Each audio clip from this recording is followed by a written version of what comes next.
जी, तो इस वीडियो में हम बात कर रहे हैं PHP में यूज़र डिफाइंड फंक्शंस।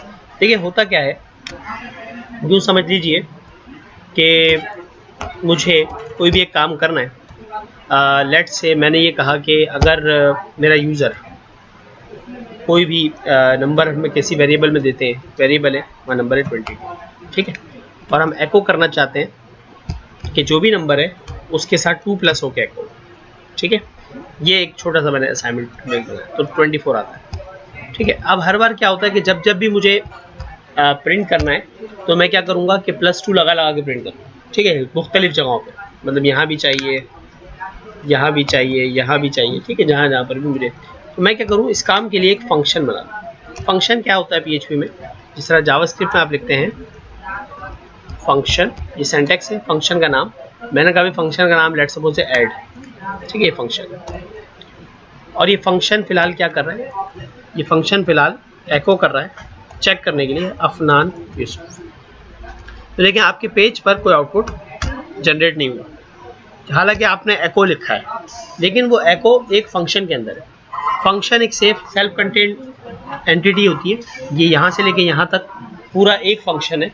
ये कब चलेगा, जब आप इसको कॉल करेंगे। अब आप इसको कॉल कहाँ कर सकते हैं, आप नीचे आकर ऐड का आपने मेथड लिखा और ब्रैकेट लगा दी, इसका मतलब मैं यहाँ पर इस फंक्शन को कॉल कर, तो होगा क्या कि पेज चलेगा, ए की वैल्यू 22 असाइन होगी, ऐड का फंक्शन बन गया लेकिन चला नहीं। जब मैंने इसको कॉल किया तो फिर ये आउटपुट जनरेट करेगा फंक्शन का, देख सकते हैं आप ये आउटपुट आ गया, ठीक है। मतलब अगर मैं ऊपर कुछ लिख लूँ ऐसे ही, एको कर दिया मैंने कहा टेस्टिंग और एक BR का टैग भी लगा दिया, तो देखिए पहले टेस्टिंग का आउटपुट आया, उसके बाद अफनान यूसुफ आउटपुट कहाँ से आया, फंक्शंस के अंदर से। अगर मैं इसको उठाकर फंक्शन को ऊपर रख दूँ टेस्टिंग से पहले, ठीक है, तो देखिए पहले आउटपुट आया फिर टेस्टिंग आया। समझ आ रहा है कि फंक्शन जहाँ कॉल होगा ये वहीं पर चलेगा, ठीक है जी। अब हम बात कर रहे थे कि भी जो टास्क मैंने डिसाइड किया, तो मैं क्या करूँ, मैं एक फंक्शन में अपने एक आर्गूमेंट ले लूँ, कोई भी एक आर्गूमेंट, मैंने $i ले लिया और मैंने कहा एको क्या करना है, मैंने कहा एको करना है जो भी $i की वैल्यू +2 कर देना उसको, ठीक है जी। अब जब मैं ऐड को कॉल कर रहा हूँ तो एक एरर जनरेट होगा, वो एरर ये है कि वे मिसिंग आर्गुमेंट।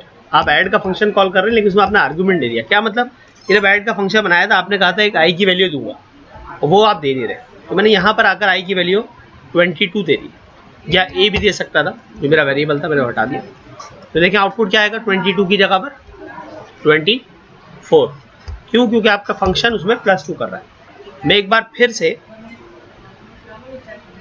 ऐड के फंक्शन को कॉल करता हूँ, इस बार मैं उसमें 6 पास कर देता हूँ, ठीक है, और अपने प्रिंटिंग के अंदर मैं करता हूँ फंक्शन में कि हर बार प्रिंटिंग करने के बाद एक BR भी प्रिंट करना, ठीक है। तो आपको फंक्शन का काम और आसानी समझ आएगा कि आप मुझे बार बार BR भी प्रिंट नहीं करने, सही नहीं। जैसे ही ऐड का मेथड पहले 22 के साथ कॉल हुआ तो उससे 22 + 2 प्रिंट किया 24 और एक BR लगा दिया, तो लाइन भी ब्रेक हो गई, ठीक है। अगली बार मैंने ऐड का फंक्शन 6 का कॉल किया तो फिर गया यहाँ पे 6 + 2 8 होते हैं, प्रिंट किया, फिर उसने BR का टैग लगा दिया, अंडरस्टैंड। तो इस तरह से आप 50 बार भी अगर इस फंक्शन का इस्तेमाल करेंगे तो ये आपको प्रॉपरली आउटपुट देगा। आप जो भी आर्गुमेंट इसके साथ देना चाहें, 96 दे दिया, 36 दे दिया, ठीक है, हर बार ये +2 करके ऐड भी करेगा और उसके साथ साथ BR भी प्रिंट करेगा, क्योंकि हमारे फंक्शन में ये कोड लिखा हुआ है कि हर बार जो वैल्यू मिले उसको +2 करके प्रिंट करो और BR का टैग भी प्रिंट करो। इस तरह मल्टीपल आर्गुमेंट भी ले आ सकते हैं, ठीक है भाई। मतलब अगर मैं एक के बाद एक और आर्गुमेंट ले लूँ $name का, ठीक है, और प्रिंटिंग करते हुए मैं कहूँ कि एको पहले जो है मैं लिखूँ हेलो और उसके साथ साथ मैंने $name भी लिख दिया कि बंदे का पहले नाम है हेलो, तुम्हारा नाम, और उसके बाद एक BR का टैग प्रिंट हो जाए, उसके बाद आपका नंबर भी आ जाए, ठीक है जी। और नंबर से पहले मैंने लिख दिया कि भाई योर वैल्यू इज, तो वैल्यू प्रिंट हो जाएगी, ठीक है। तो देखो अब हमने 1 2 3 4 5 जगहों पे प्रिंटिंग की हुई थी +2 के साथ, तो हमें बार बार ये कोड नहीं लिखना पड़ा कि हर जगह पे मैं हेलो करके लिखूँ या कुछ, ठीक है। अब मुझे सिर्फ नाम देने हैं और प्रिंटिंग शुरू हो जाएगी। मैंने 22 के साथ नाम दे दिया अली, ठीक है जी। मैंने इसके अंदर नाम दे दिया ताहिर, इस वाले में मैंने नाम दे दिया अफनान, इस वाले में मैंने नाम दे दिया तलहा, और इस वाले में नाम दे दिया मैंने उमर। लेट से बहुत सारे हमने फंक्शन कॉल किया, कई बार कॉल किया फंक्शन को। तो देखें हेलो वाली उसकी वैल्यू 2 आ रही है। अच्छा, सब में ही 2 पास हो गई। वजह क्या है कि ये एक एक्सप्रेशन है, ठीक है, एक्सप्रेशन i+2, तो ये डायरेक्ट कॉन्केटेनेट नहीं हो सकता। आप इसको क्या करें, आप इसको पैरेंथेसिस में डाल दें ताकि अलग से इवेल्युएट हो, फिर आउटपुट दें। अंडरस्टैंड? देखो अब बिल्कुल प्रॉपर आउटपुट आया।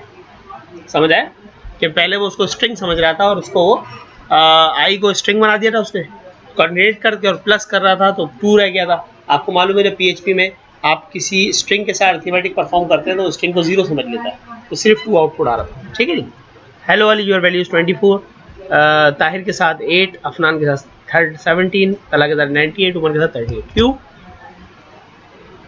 क्योंकि हमने कहा ऐड का मेथड कॉल करो 22 के साथ और अली, तो 22 आई में पहुंचा, अली पहुंचा नेम में, तो हेलो के बाद नेम प्रिंट किया हुआ तो हेलो अली आ गया, फिर BR कटेगा। योर वैल्यू इज i+2, आई था 22 + 2 कितना हो जाता है 24, तो ये आउटपुट हमारे पास यहाँ आ गया।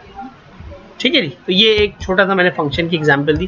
फंक्शन इस तरह इस्तेमाल होते हैं, आप कई सारे फंक्शन बना सकते हैं और उस फंक्शन को आप बार बार रीयूज कर सकते हैं।